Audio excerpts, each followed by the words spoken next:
नमस्कार, विबोध एकेडमी में आपका स्वागत है। आज हम जो हमारा बचा हुआ समास का टॉपिक करेंगे भी पूरा।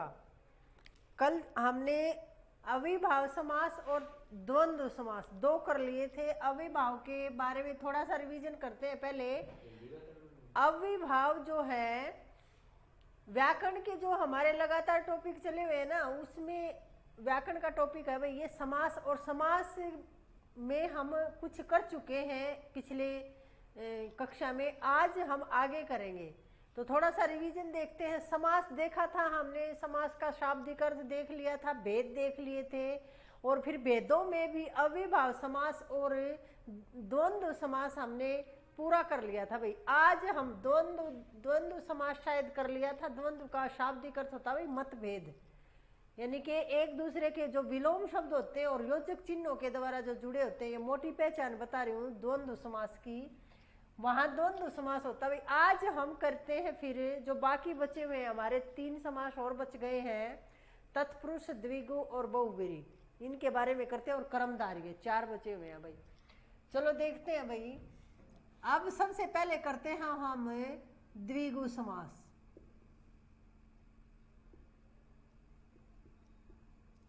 अब द्विगु समास का में क्या होता है भाई, इसकी पहचान क्या है कि इसमें पहला पद संख्यावाची होता है, तो लिखो, और दूसरा पद प्रधान होता है। इसमें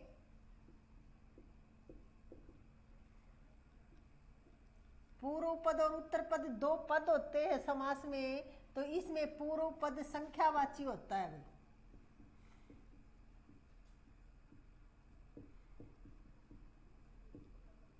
और दूसरा पद प्रधान होता है।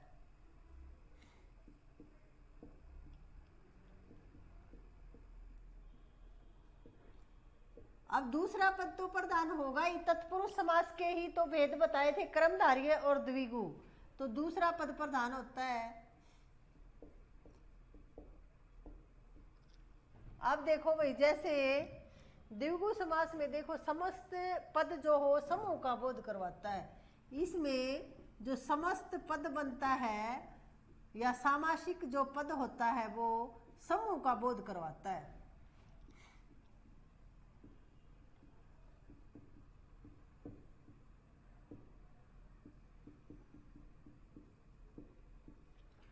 जैसे देखो भाई,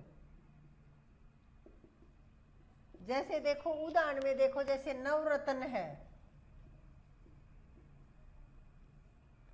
9 रत्नों का समूह, विग्रह है भाई इसका।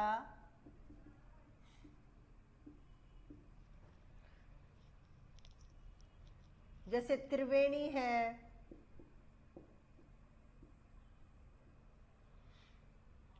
तीन वेणियों का समाहार।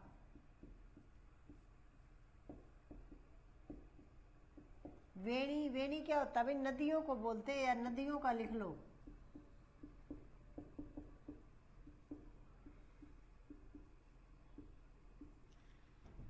या फिर चौमासा देखो भाई, 4 मासों का समूह चौमासा।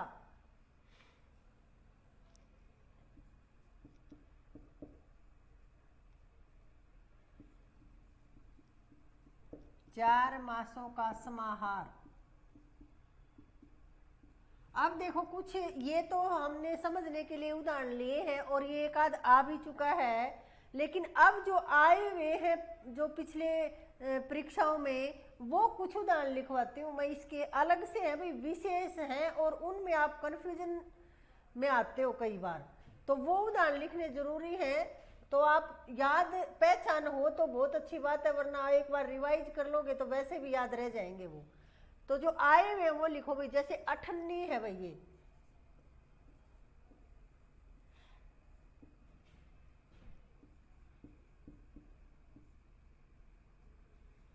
8 आनों का समूह है भाई। ये अठन्नी का मतलब है आना, आप समझते हो भाई।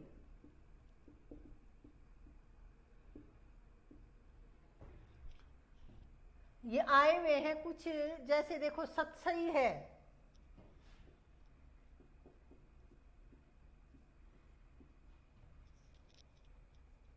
702 का समूह।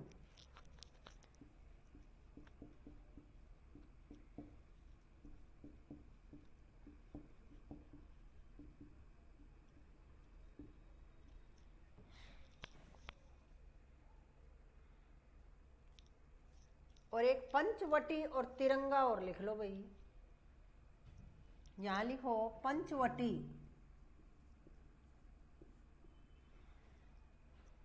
पांच वटों का समूह।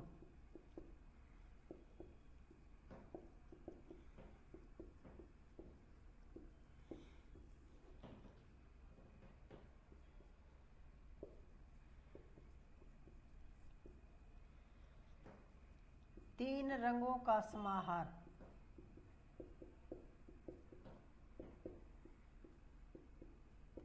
देखो भाई, अगर आपसे बहुब्री के कुछ उदाहरण इसमें आप देख लेते हो, जैसे तिरंगा है। अब तिरंगा तो एक विशेष ही है, हमारे भारत का राष्ट्रीय ध्वज है तिरंगा। तो उस रूप में अगर देखें तो हम ये तो तिरंगा तो एक विशेष किसी अन्य के लिए रूढ़ हो गया, तीन रंगों से बना हुआ। तो तीन रंग जरूरी नहीं है कि जो तिरंगे में है वही तीन रंग हो। तिरंगे से कोई भी किसी भी रंग के तीन रंग अगर आप बना देते हो तो उसको तिरंगा बोलोगे। वैसे तिरंगा, हमारे तिरंगा कहते ही तो हमें याद आता है कि भारत का राष्ट्रीय ध्वज या हमारा जो राष्ट्रीय ध्वज है वो तिरंगा है। तो अगर राष्ट्रीय ध्वज, हमारे भारत के राष्ट्रीय ध्वज के बारे में अगर पूछा जा रहा है तो फिर बहुब्री में चला जाएगा। ये बात याद रखनी है। तो फिर वहां आपको ये मिलेगा ही नहीं, ऑप्शन में, विकल्प में ये नहीं होगा, फिर बहुब्री होगा अगर वो पूछना चाह रहा है तो।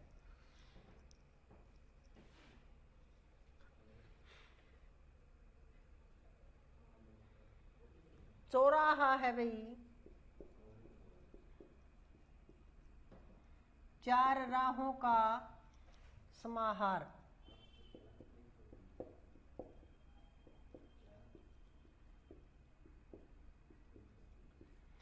ये कुछ देखे भाई हमने उदाहरण जो पिछले विभिन्न टेट या परीक्षाओं में या अदर परीक्षाओं में आए हुए हैं भाई ये।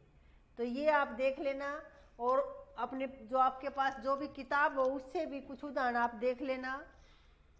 अब अगला समास करते हैं हम भाई। अब देखो द्विगु, द्विगु समास ही देखो, द्वि मीन दो, मीन गाय, दो गायों का समूह। ये अपने आप में अगर द्विगु शब्द भी आपसे पूछ लिया जाए कि द्विगु में कौन सा समास है, तो यही अभी संख्यावाची होगा ना, दो गायों का समूह होता है इसका अर्थ। और जैसे बहुब्री है, मैंने कल बताया था। तो अब देखो जैसे बहुब्री है भाई,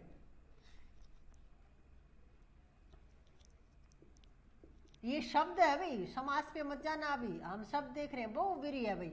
अब बहुब्री के बारे में, और आपको कई बार है ना समास विग्रह करके दे देते हैं और फिर पूछते हैं कौन सा समास है, और इसमें पूछ रहे बहुत से चावलों का समूह। क्योंकि बहु मीन होता है बहुत, और व्रीहि होता है चावल, यानी कि बहुत से व्रीहि या चावलों का समूह, ऐसे लिखा मिल जाए आपको। तो फिर यहाँ क्या होगा भाई, इसमें भी आप द्विगु समास ही लगाएंगे अगर बहुब्री शब्द में अगर आपसे समास पूछा जाता है तो। और वैसे अगर विशेष इस विग्रह के अनुसार देखेंगे तो द्विगु समास है, और अगर वैसे दे दिया जाए बहुब्री और एक विशेष किसान या किसी एक विशेष किसी व्यक्ति के बारे में या किसी व्यापारी के बारे में जैसे बात चल रही है कि बहुत से चावलों का संग्रह करने वाला वह, और फिर किसान आ जाए, क्योंकि किसानों के पास भी तो होते हैं ना चावल बहुत से, तो फिर वहां फिर बहुब्री समास में चला जाएगा ये बहुब्री। ये थोड़ा थोड़ा अंतर आपको समास विग्रह से देखना पड़ेगा भाई। तो समास विग्रह के ऊपर ही निर्भर करता है कि समास कौन सा है, आप विग्रह किस तरह से कर रहे हो, यही तत्पुरुष समास में आप देखोगे। अब हम अगला समास करते हैं भाई बहुब्री समास, फिर उसके बाद तत्पुरुष में चलेंगे। कर्मधारय, क्योंकि ये तत्पुरुष का ही था तो कर्मधारय करते हैं भाई, इसका ही तत्पुरुष का जो दूसरा भेद है ना कर्मधारय, उसको देखेंगे पहले।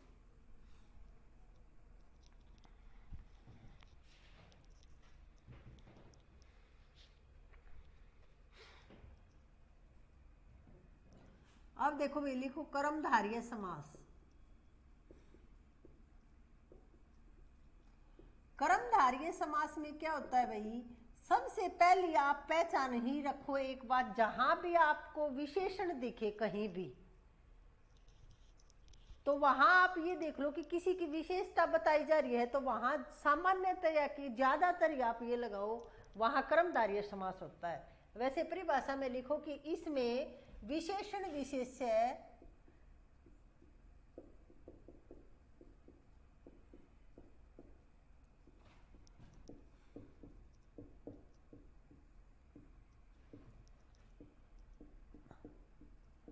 और उपमान उपमेय का संबंध होता है।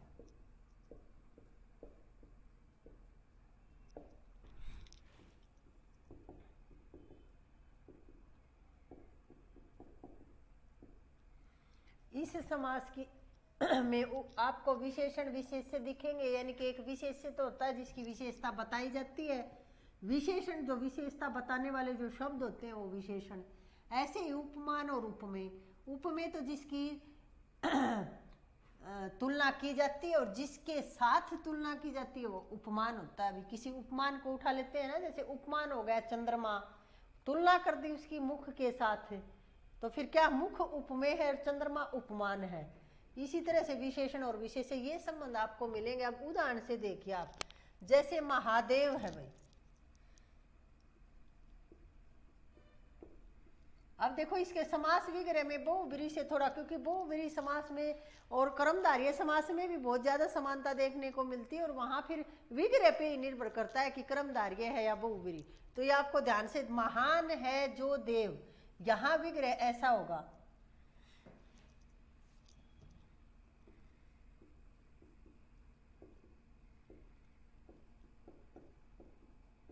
यानी कि देव की विशेषता, देव तो है, देवता तो है वो, उसकी विशेषता क्या है, महान है। इसी तरह से देखो जैसे क्रोधाग्नि,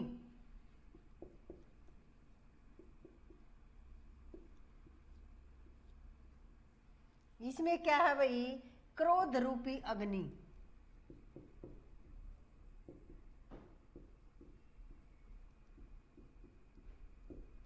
अग्नि है, यानी कि ऐसी अग्नि नहीं है कि अग्नि जल रही है, क्रोध, क्रोध वो भी एक अग्नि होती है जो दिखाई नहीं देती, शब्दों में दिखाई देती है, तो वो क्रोध, यानी कि चरण कमल है, जैसे देखो चरण कमल,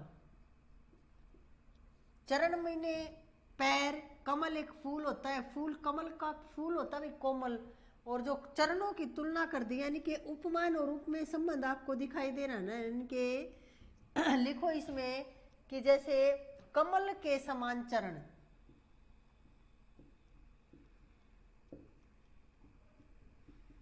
इसका विग्रह। अब जैसे देखो प्रधानमंत्री, ये ऐसे पूछ लिए जाते हैं कुछ शब्द, ये प्रधान है जो मंत्री, मंत्री है लेकिन मंत्रियों में प्रधान है भाई, तो वो क्या, प्रधानमंत्री।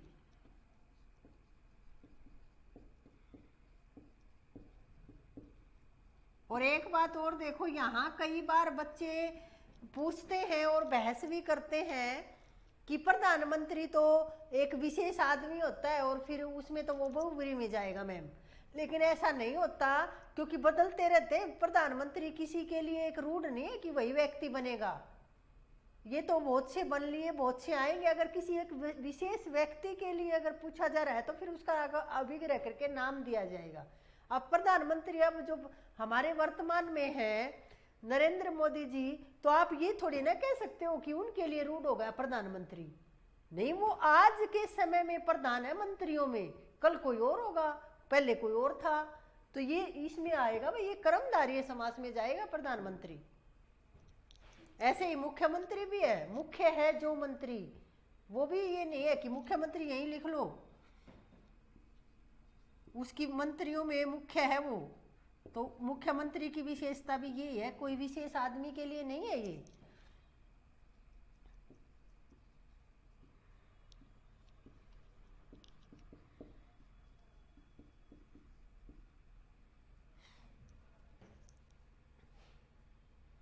जैसे पुरुषोत्तम है भाई, एक बार आया हुआ है ये, पुरुषोत्तम है। और देखो जैसे कर्ण कृष्ण सर्प पूछा गया है। ये एक दो परीक्षाओं में, रिट वगैरह की परीक्षा में पूछा गया है भाई। जैसे देखो पुरुषोत्तम, पुरुषों में उत्तम, पुरुषोत्तम। वैसे तो आप बोल दो कि पुरुषोत्तम भगवान श्री राम के लिए प्रयुक्त करते हैं, और करते भी है ज्यादातर, लेकिन नहीं, पुरुषों में उत्तम अगर उन उत्तम गुणों को धारण करते हैं तो ऐसे बहुत से महान आदमी हुए हैं भाई। और आप भी अगर धारण करो तो बन सकते हो पुरुषोत्तम। इसी तरह से देखो, जैसे एक ये क्या आया था, कृष्ण सर्प। अब देखो यहाँ विशेषण विशेष्य का मैंने कहता है कृष्ण का यहाँ अर्थ है भाई, कृष्ण का मतलब यहाँ है काला रंग से, और सर्प सांप, यानी कि सांप के सर्प सांप क्या है, संज्ञा, और उसकी विशेषता बताई जा रही है कि वो कैसा है, काला है भाई, कृष्ण है। तो इसका मतलब यहाँ विशेषण विशेष्य का जो संबंध बन गया, यहाँ जो विशेषण आ गया तो फिर क्या कर्मधारय में चला जाएगा भाई। जैसे महाराजा है भाई, महान है जो राजा, ये कई पूछे गए शब्द थे भाई। मुख्य धापक है, देखो जैसे स्त्री धन, स्त्री रूपी धन, ये भी पूछा गया है भाई। स्त्री रूपी धन, धनी होती है स्त्री एक प्रकार का।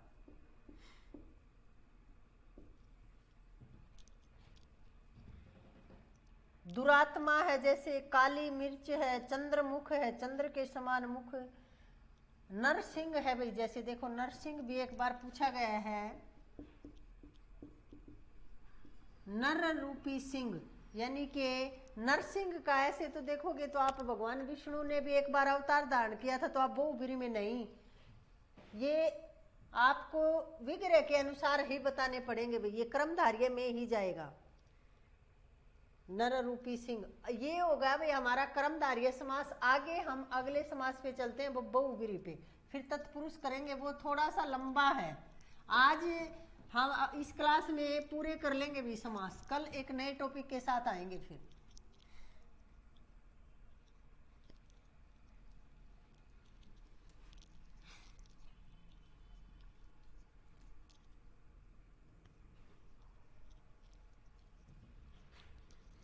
देखो भाई बहुब्रीही समास करो। अब आगे देखते हैं हम अगला समास है,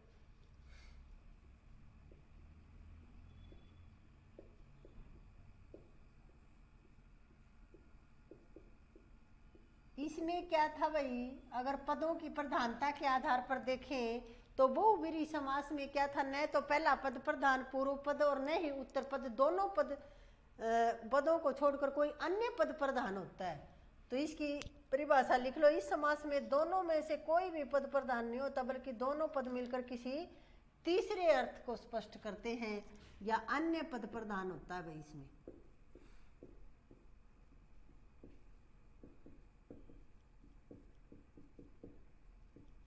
अब देखो कैसे, उदाहरण से ही देखते हैं। जैसे दशानन है भाई, वैसे तो आसान है और सबके याद भी होते हैं ये। दशानन, दस है आनंद जिसके, यानी कि किसके, एक ही हुए हैं भाई पूरी दुनिया में, शुरू से अब तक रावण के लिए ही है ये विख्यात, ये नहीं है कि किसी और के लिए भी है। तो 10 है आनंद जिसके,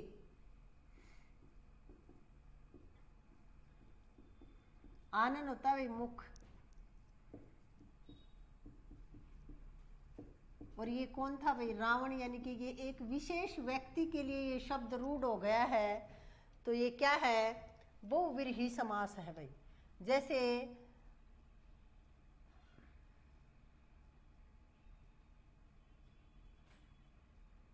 लिखो भाई, जैसे चक्रधर है,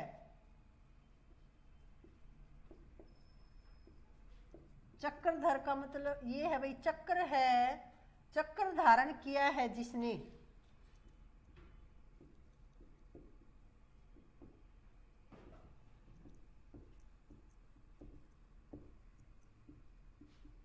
और किसने किया है भाई चक्र धारण, विष्णु के लिए आता है ये।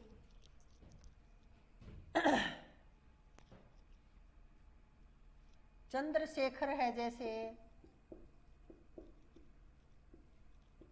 चंद्र है शिखर पर जिसके,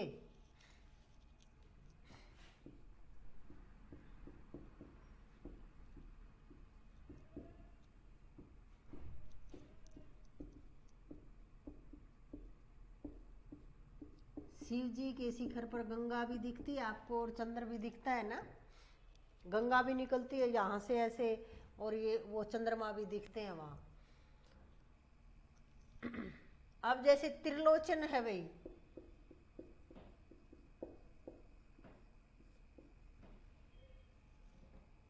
तीन है लोचन जिसके,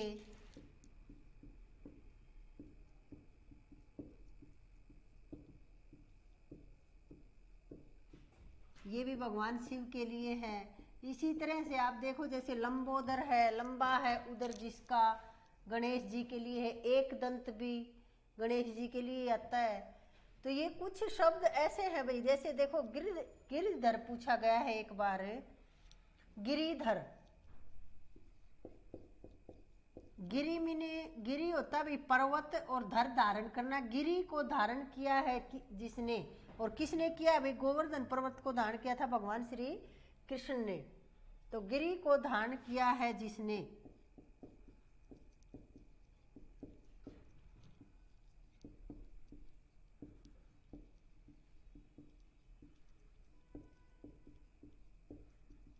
ये किसके लिए है भाई? ये भगवान श्री कृष्ण के लिए आता है। इसी तरह से सदानन है, जैसे सट है आनंद जिसके। अब बताओ 6 मुखों वाला कौन है? सदानन।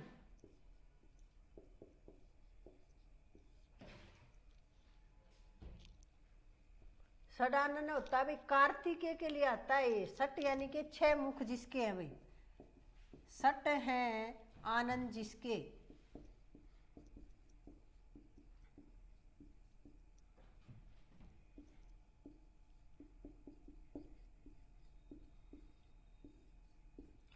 ये कुछ उदाहरण है भाई, जैसे विषधर है, विष को धारण किया है जिसने। नीलकंठ है।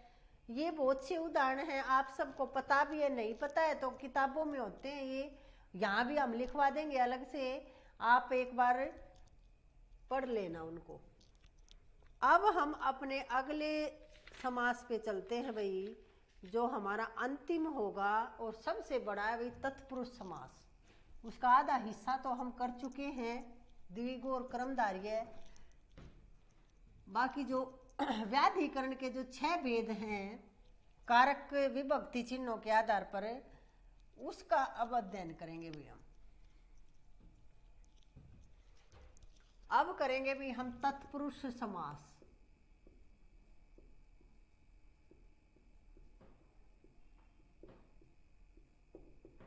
तत्पुरुष समास करेंगे भी। तत्पुरुष समास में क्या है भी? दूसरा पद प्रधान होता है, आपको पता है।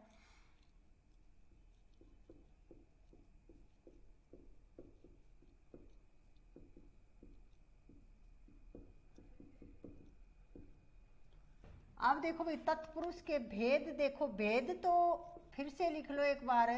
तत्पुरुष के भेद तो है भाई 2। कौन कौन से हैं? एक तो है भाई क्या? समानाधिकरण।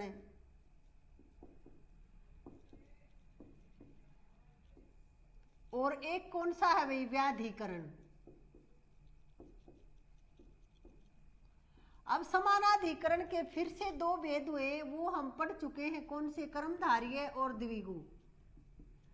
कर्मधारय समास और द्विगु समास, ये इनका अध्ययन हम कर चुके हैं। अब जो व्याधिकरण के फिर से 6 भेद किए हैं भाई, उनका अध्ययन हम करेंगे। जो कारक के आधार पर 6 भेद किए गए हैं व्याधिकरण तत्पुरुष के, अब हम उसके भेद पढ़ेंगे भाई। अब देखो जैसे 6 भेद कर दिए, इसमें क्या है कि कर्ता और संबोधन।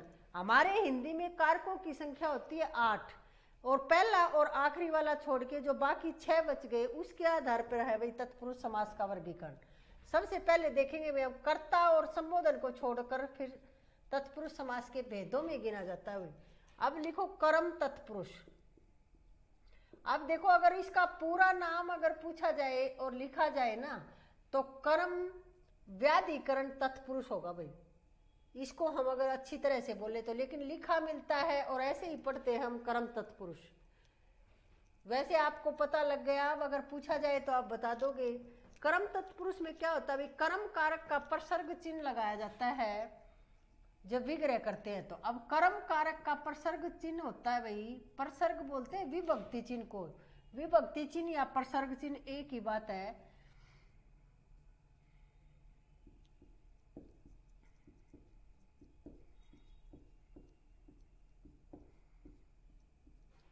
इसका विभक्ति चिन्ह होता है भाई को। अब को आपको विग्रह करोगे, जहां भी को दिखेगा वहां कौन सा है भाई, कर्म तत्पुरुष है। जैसे उदाहरण देखो एक दो, जैसे और समस्त पद बनाएंगे तो इसका लोप हो जाता है विभक्ति का, ये पता है आप सबको। अब देखो जैसे यश प्राप्त, अब इसका अगर विग्रह करेंगे तो यश को प्राप्त। इसी तरह से देखो जैसे है ग्राम गत, ग्राम को गया हुआ या ग्राम गत, ग्राम गत है जैसे ग्राम को गया हुआ।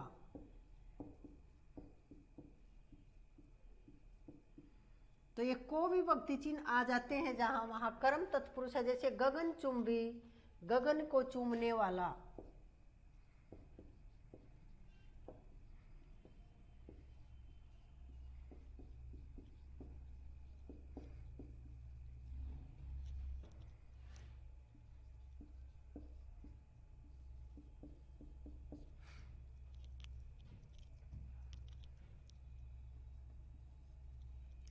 इसी तरह से देखो भाई जैसे है स्वर्ग प्राप्त, स्वर्ग को प्राप्त। और लिखना चाहो तो लिख लो एक दो उदाहरण। स्वर्ग प्राप्त है, स्वर्ग को प्राप्त। और आप लिख लो भाई जेब कतरा, जेब को कतरने वाला। ये पूछा गया है एक बार, जेब कतरा हरियाणा के टेट परीक्षा में पूछा गया है भाई। जेब कतरा, जेब को कतरने वाला, जो जेब काट लेता है, ये कर्म तत्पुरुष में जाएगा। वन गमन है, वन को गमन। इस तरह आप आसानी से, अगर आपको विभक्ति चिन्ह और ये पता है तो आप आसानी से इसका विग्रह करके पहचान सकते हो भाई समास को। अगला देखते हैं भाई करण तत्पुरुष। इससे जो अगला आएगा,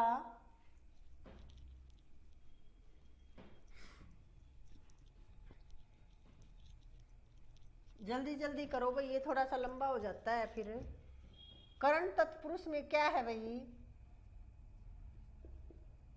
करण व्याधिकरण तत्पुरुष समास में क्या है कि इसका विभक्ति चिन्ह क्या होता है भाई, करण का से होता है भाई। प्रसर्ग क्या होता है इसका, प्रसर्ग अगर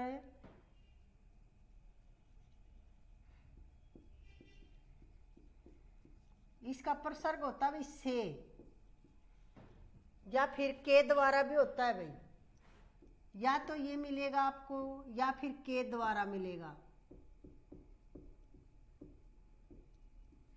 ये प्रसर्ग चिन्ह होते हैं, यानी कि आप विग्रह करोगे समस्त पद का तो या तो से लगेगा उसमें या के द्वारा लगेगा। जैसे उदाहरण देखिए आप, जैसे तुलसी कृत,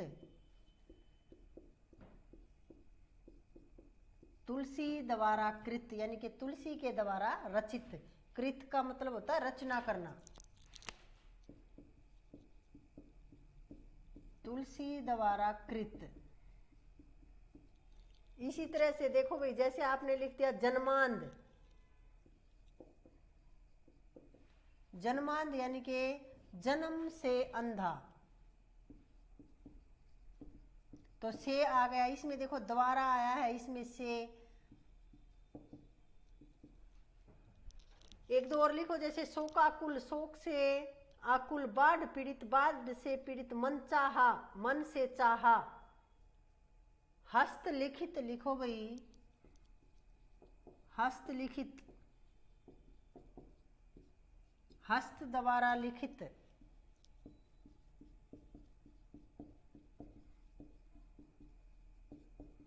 ये होते हैं भाई क्या, करण तत्पुरुष के आप आसानी से पहचान सकते हो। अगला देखो भाई संप्रदान तत्पुरुष। अब इस संप्रदान तत्पुरुष को ध्यान से समझना, क्योंकि संप्रदान और अपादान में ही कुछ दिक्कत आती है थोड़ी बहुत, अगर आती है तो, और वहां से ही प्रश्न भी बनाए जाते हैं।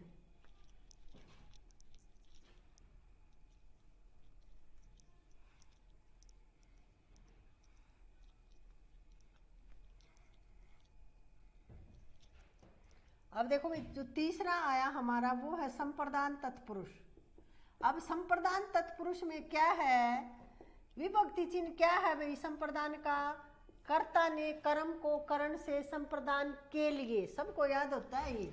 तो इसका जो प्रसर्ग है वो क्या है भाई, के लिए, यानी कि के लिए आएगा इसमें। लेकिन हम कई बार विग्रह में ही कुछ गलती कर देते हैं और फिर वो दूसरे में रख देते हैं।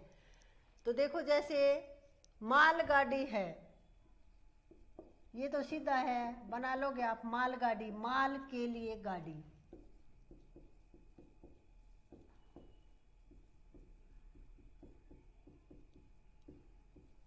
इसी तरह से देखो जैसे रसोई घर विद्यालय की आप कर लोगे, जैसे है भाई राह खर्च,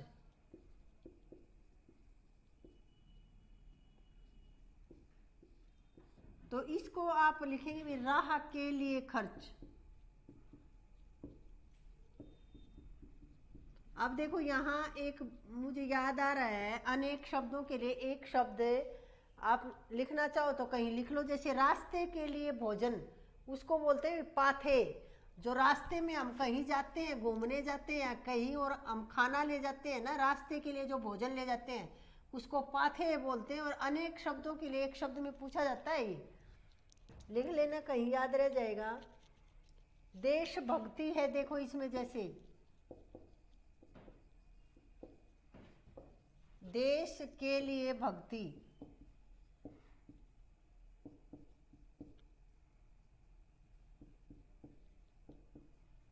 ये भी हमने देखे कुछ संप्रदान के। अब देखो भाई अपादान, देखो अगला अपादान तत्पुरुष। अपादान तत्पुरुष में क्या है, अपादान का विभक्ति चिन्ह क्या है, से अलग होना, से और फिर ऐसे लिखा मिलता भी अलग होना, अलगाव होता है यानी कि किसी चीज से। अब इसमें एक दो चीजें और लिखो आप, कि तुलना करने में, डरने में, अपादान कारक में भी काम आएंगे, अलग से करवाएंगे कारक, उसमें भी आपको सहायता मिलेगी। और यहाँ भी सीख लो तो बहुत अच्छा। अपादान की पहचान क्या है, कि अलग होना। अलग होना तो सबको पता है, किसी चीज से अलग हो गए वहां अपादान होगा, अलग होना। इसी तरह से है भाई, जैसे अलग होना है और लज्जा आना या लजाना भी इसी में है भाई।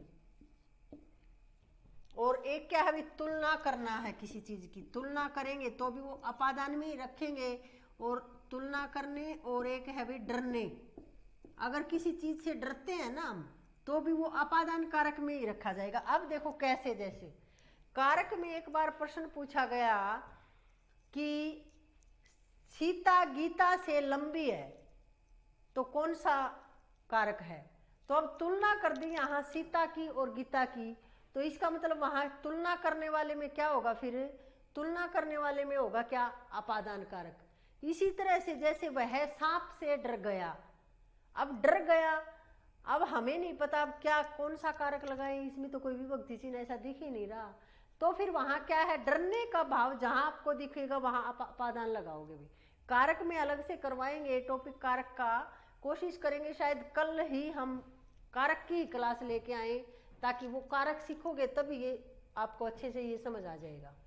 अब देखो इसके उदाहरण देखो, जैसे रोग मुक्त है भाई, रोग से मुक्त हो गया, रोग मुक्त है, रोग से मुक्त अलग हो गया ना भाई, रोग से। और देखो भाई जैसे देश निकाला है, देश निकाला, देश से निकाला, उदाहरण ऊपर लिखते हैं।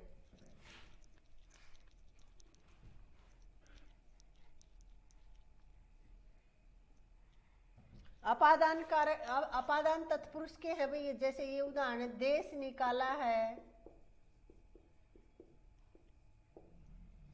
देश से निकाला।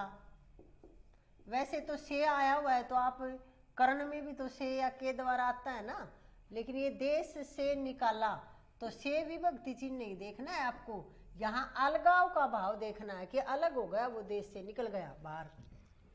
इसी तरह से देखो जैसे ऋण मुक्त है, बंधन मुक्त है, धर्म भ्रष्ट है। ऋण मुक्त तो पूछा भी गया है कई बार भाई, ऋण से मुक्त। बंधन मुक्त है, इसी तरह से बंधन से मुक्त हो गया।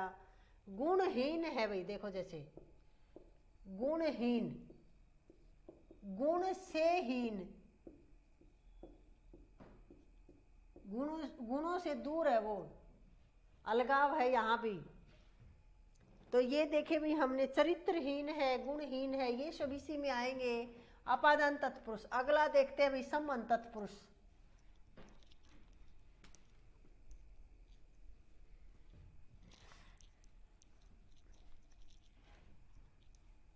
संबंध व्याधिकरण तत्पुरुष समास देखते हैं भाई। अब संबंध में क्या होता है, विभक्ति चिन्ह है भाई, क्या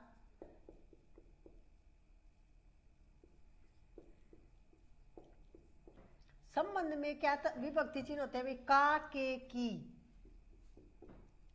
या रा, रे, री भी मिल जाता है कहीं। ये संबंध तत्पुरुष के प्रसर्ग चिन्ह है या विभक्ति चिन्ह, आप जिन्हें बोलते हो। अब उदाहरण देखिए, जैसे सेनापति, सेना का पति। इसी तरह से और देखो, जैसे राजाज्ञा, राजा की आज्ञा।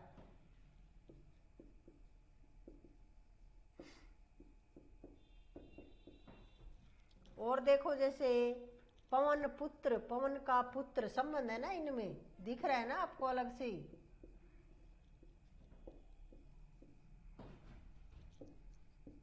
आप देखो पवन पुत्र, आप बोलते ही हमें हनुमान जी के बारे में ख्याल आता है ना, तो हम बहुव्रीहि समास के बारे में सोच लेते हैं। लेकिन वहां विग्रह ऐसा नहीं मिलेगा फिर आपको, वहां फिर हनुमान के लिए रूढ़ हो गया है, तो फिर या तो आपको ये वाला नहीं मिलेगा ऑप्शन में, बहुव्रीहि ही मिलेगा।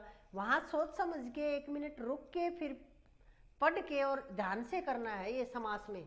हल्के में मत लेना समास को, ऐसे नहीं आते समास। प्रेम सागर है, जैसे प्रेम का सागर है।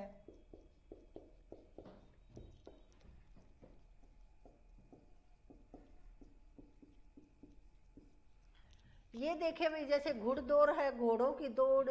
देश प्रेमी, हरि भक्ति, हरि की भक्ति, ये सब क्या है भाई, हमने देखा संबंध तत्पुरुष में। अब देखते हैं आगे हम अधिकरण, और आखिरी लास्ट है हमारा अधिकरण तत्पुरुष।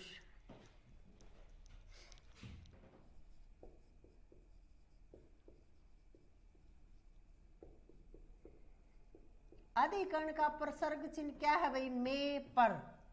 अधिकरण का प्रसर्ग चिन्ह क्या है भाई, या तो आपको में मिलेगा या फिर पर मिलेगा।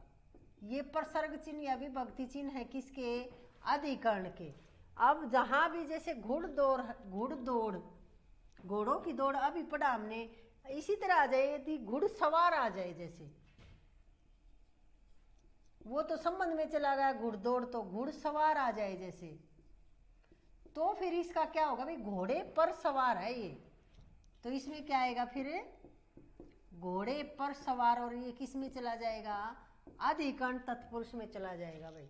इसी तरह से देखो, जैसे आप बीती, ये आए हुए हैं भाई, पिछली प्रतियोगिता परीक्षाओं में वही उदाहरण करवाए जा रहे हैं जो आए हुए हैं, बाकी आप देखोगे।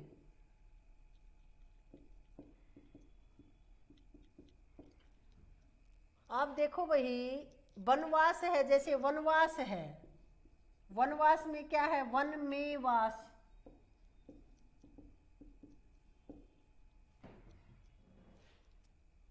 अब देखो इसमें एक बार पूछा गया दही बड़ा, ये फिर अजीब सा लगा बच्चों को, दही बड़ा कहाँ रखें हम, तो इसका होता भी दही में डूबा बड़ा, यानी कि खाने का है ये कोई बड़ा बोलते हैं उसको, और दही में डूबा होता है वो, तो दही में डूबा, तो में प्रसर्ग चिन्ह आ गया ना, तो फिर ये चला गया किसमें, अधिकरण तत्पुरुष में।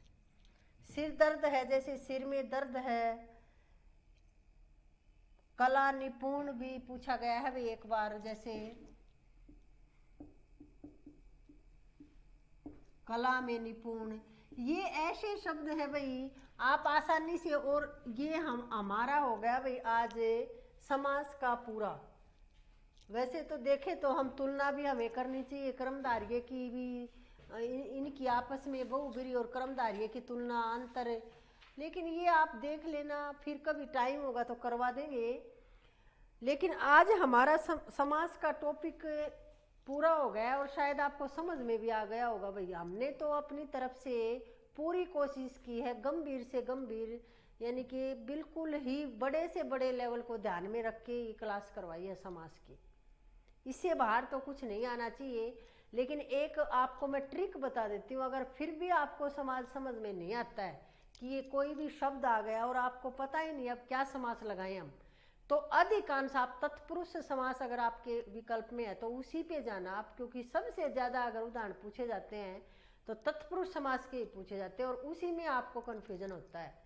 क्योंकि वो वैसे तो औरों की पहचान तो बहुत आसान है, आप आराम से कर लेते हो कि भाई संख्या आ गई तो द्विगु है, अगर दोनों पद पर एक जैसे हैं या योजक चिन्ह बीच में आ गया तो फिर वो द्वंद्व में चला जाएगा, किसी विशेष अर्थ के लिए विशेष आदमी के लिए है तो वो बहुव्रीहि में चला जाएगा, अव्यय उपसर्ग है तो अविभाव में चला जाएगा, बाकी जो बच गए फिर वो तत्पुरुष में ही रह जाते हैं। तो आज ये हमारा समास का पूरा हो गया भाई टॉपिक। कल हम एक नए टॉपिक के साथ आएंगे। आज के लिए इतना ही, धन्यवाद।